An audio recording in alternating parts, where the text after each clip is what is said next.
आजी हे बघा, तुम्हाला जर का माझा राग आला ना तर प्लीज तुम्हाला जे काही बोलायचं ना ते तुम्ही मला बोला. मी ते सगळं सहन करीन, सगळं नीट ऐकून घेईन, अजिबात तुम्हाला उलटून नाही बोलणार. पण तुम्ही प्लीज आनंदीला काही बोलू नका. हो, लहान मुलगी आहे ती. लहान मुलांच्या मनाला लगेच लागतात गोष्टी आणि लक्षात ठेवतात होते. आता मी वर गेले तेव्हा आनंदी मला विचारत होती की आजीला आपण आवडत नाही का. आता तुम्हीच मला सांगा, इतक्या छोट्या मुलीनं असे काहीतरी प्रश्न विचारणं तिच्यासाठी घातक नाहीये का?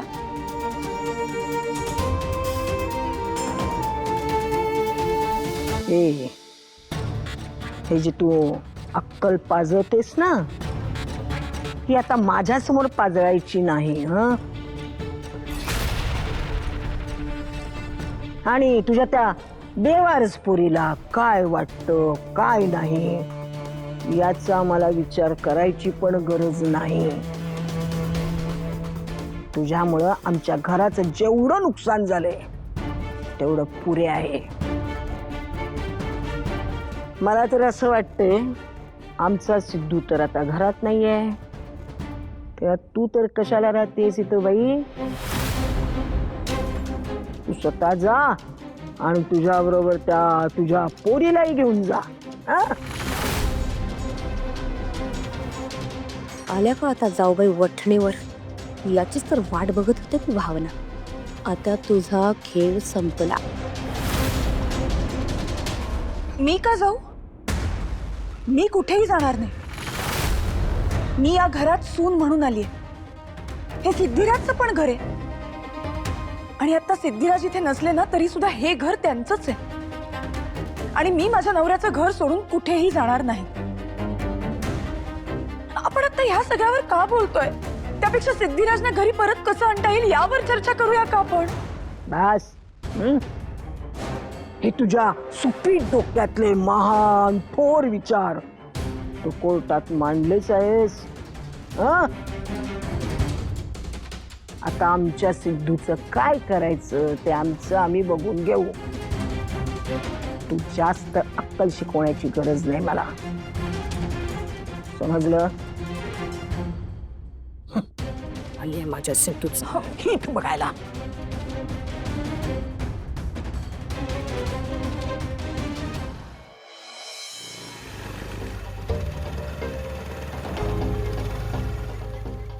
काय झालं हॅरी? थांबलोय का आपण इथे? असं का केलं असेल सिद्धूने? का केलं म्हणजे? उगाच काहीही बोलू नको हॅरी. सिद्धूने काहीही केलेलं नाहीये. वेंकी दादांना वाचवण्यासाठी त्याने कोर्टात खोटं स्टेटमेंट केलंय. तू इतक्या कॉन्फिडेंटली कशी काय बोलू शकतेस ग? अगं सिद्धूने कोर्टात सगळे पुरावे सुद्धा सबमिट केले, हे विसरलीस का तू? हॅरी, इतकं नवीन असल्यासारखं का बोलतोयस तू? हे बघ, आमच्या घरात पुरावे क्रिएट करायला फार कष्ट घ्यावे लागत नाही. म्हणजे मी सिद्धूला लहानपणापासून ओळखतो. एखादी गोष्ट करायची म्हटली की तो त्याचा 100% देतो. मग काही येऊ दे, तो मागे हटत नाही. आता भावनावर त्याचं खूप प्रेम आहे, मग तर त्याला हिरोगिरी केलीच पाहिजे ना.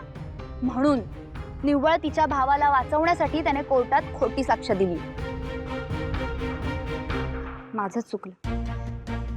मला असं वाटायचं तुझं माझ्यावर खूप प्रेम आहे म्हणून तर तुझ्यासोबत पळून जाऊन लग्न केलं ना मी. पण नाही, सिद्धूच्या भावनावरच्या प्रेमासमोर तुझं प्रेम काहीच नाहीये. तू कोणीच नाहीयेस त्याच्यासमोर. असं का बोलतेस अगं सिच्चू? मी आतापर्यंत तुझ्यासाठी जे जे केलं ते सगळं काही विसरलीस तू? अगं प्रत्येक वेळी मी तुझ्या मनाप्रमाणेच वागण्याचा प्रयत्न करत असतो ना. म्हणूनच तर मी तुझ्या घरी घर जावई म्हणून सुद्धा राहायला तयार झालो. मला सांग, कोण असं करू शकतं? ऑफकोर्स हॅरी, तू घर जावे व्हायला तयार झालास कारण माझ्या घरची लिव्हिंग स्टाईल तुमच्यापेक्षा खूप बेटर आहे. माझ्या घरी कम्फर्टेबल जगता येतं आणि म्हणूनच तू घर जावे बनून राहिलास ना. हो, पण मला नाही ना अशा गोष्टींच्या सवयी. कारण मी लहानाचा मोठा झालोय मिडल क्लास फॅमिलीमध्ये, म्हणून मला तिथेच राहायला आवडतं, तिथेच जगायला आवडतं. आताही तुझ्या घरी आल्यानंतर तुझ्या घरचे मला टोमणे आणि बोलणेच ऐकावे लागणार आहेत, तरी सुद्धा येतोय ना मी तुझ्या बरोबर. अच्छा, म्हणजे तुझ्या घरी मी कमी ऍडजस्टमेंट करते असं म्हणायचंय का तुला? आणि टोमण्यांचं म्हणतोयस ना तू? त्या वीणा वहिनी काही कमी टोमणे देतात का मला? दिवसभर टोमणे देत असतात. आणि आपल्या द ग्रेट आई काय करतात? त्यांचीच बाजू घेतात, त्यांनाच फेवर करतात. माझं काय? मी कोण आहे तुझ्या घरात? कोणीच तर नाहीये. कधी कधी वाटतं आपण वेगळा संसार थाटायला हवं, वेगळं कुठेतरी निघून जायला पाहिजे राहायला. हा हा हा एकत्र कुटुंबाचा आटापिटा बस झाला आता. अच्छा हॅरी, वेगळं राहण्यासाठी खिशात 4 पैसे लागतात, एक तर तुझ्या तरी नाहीतर तुझ्या वडिलांच्या तरी, हो ना? तरी मानलं तुझ्या त्या 2 बहिणींना. तुझ्या त्या 2 बहिणी माझ्यापेक्षा स्मार्ट निघाल्या. श्रीमंत मुलाशी लग्न केलं ना त्यांनी. जाऊ दे, हे डे ड्रीमिंग करणं बंद कर आणि चल गप्पणी. बस चल चल ना.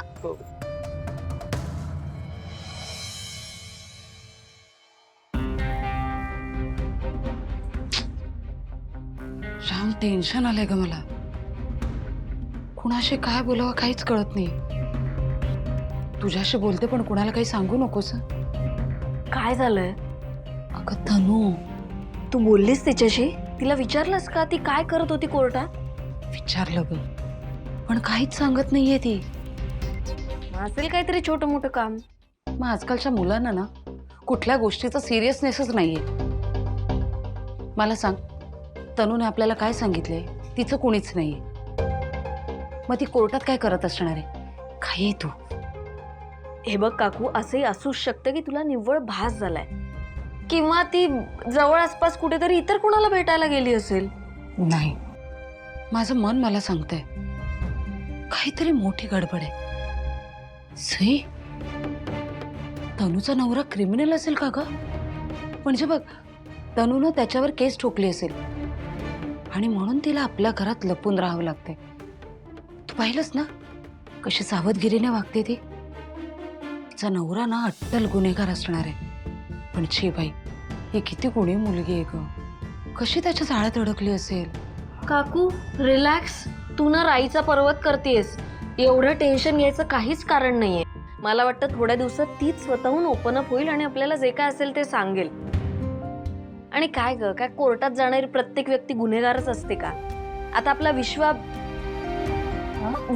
विषयच नको हा. आता ऐक माझं तू, आणि पेशन्स ठेव, काही टेन्शन घेऊ नकोस.